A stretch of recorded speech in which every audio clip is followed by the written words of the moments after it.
Hello guys, today we will learn about the fever.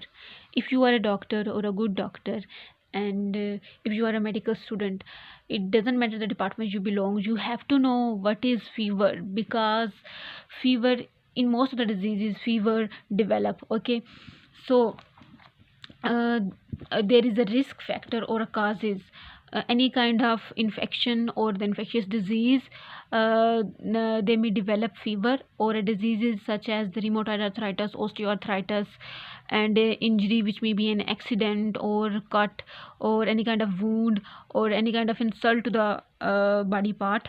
The all of these conditions develop inflammation. So how inflammation? So here is a lung, and in lungs tuberculosis may occur. So this is infectious disease. In the tuberculosis the patient may develop fever, or in osteoarthritis or rheumatoid arthritis the joints are involved, or because there is a lot of inflammatory cell, so there is a lot of cytokine, so they develop fever. Or any kind of cut, or the infection may occur at the site, at this site, so they develop fever. So how? First of all, when there is any kind of disease or injury, then the cell are affected. So when the cells become affected or injured, they release chemoattractant. So these chemoattractant attract the inflammatory cell toward the affected area. So the more and more inflammatory cell from circulation move into the affected area. Okay, so in the tissues inflammatory cell are lies, that is the macrophages, but when the tissues become injured, a large number of the inflammatory cell move from the circulation into the affected area.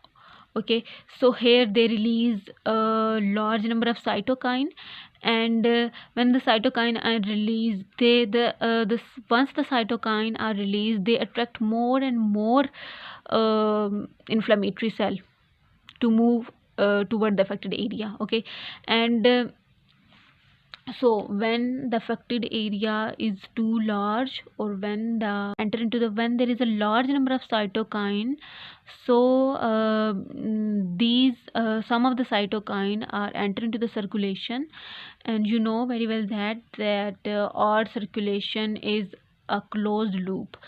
So from the circulation the cytokine enter into the brain. So how the cytokine enter into the brain? Cytokine are protein in large size. So how they can enter? Actually, the cytokine disturb the nuclei of the hypothalamus, and the hypothalamus lie outside the blood brain barrier.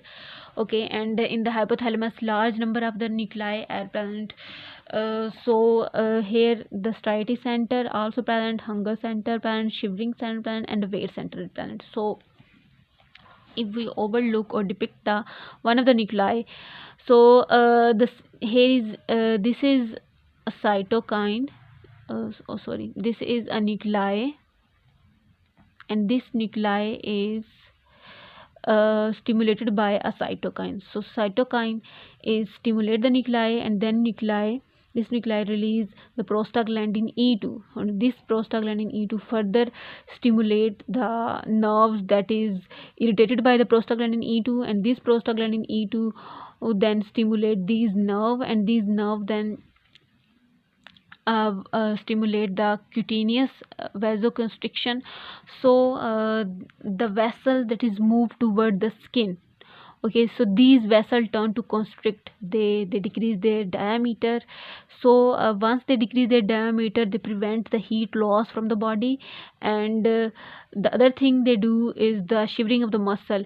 So they once the prostaglandin activate the neurons, these these autonomic nervous system stimulate the muscle shivering. So the muscle shivering cause to generate heat more and more.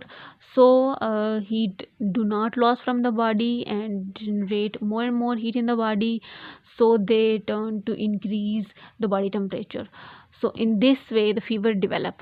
Okay, so and one thing is that in acute inflammation,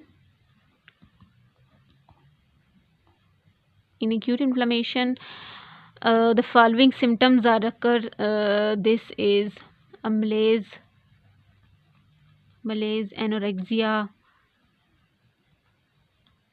and fever. Okay, in there is a lot of inflammatory condition that they cause these three conditions, and all of these center are planned into the hypothalamus. Okay, so during this process these center also disturb. When the satiety or hunger center disturb, then the anorexia develop, and malaise is the emotional center is planned in the hypothalamus, and they cause I am not well-being. Okay, and in chronic inflammation, along with these three conditions, the fourth condition is weight loss, and the weight loss center is also present in hypothalamus. I hope you well understand. Thank you guys.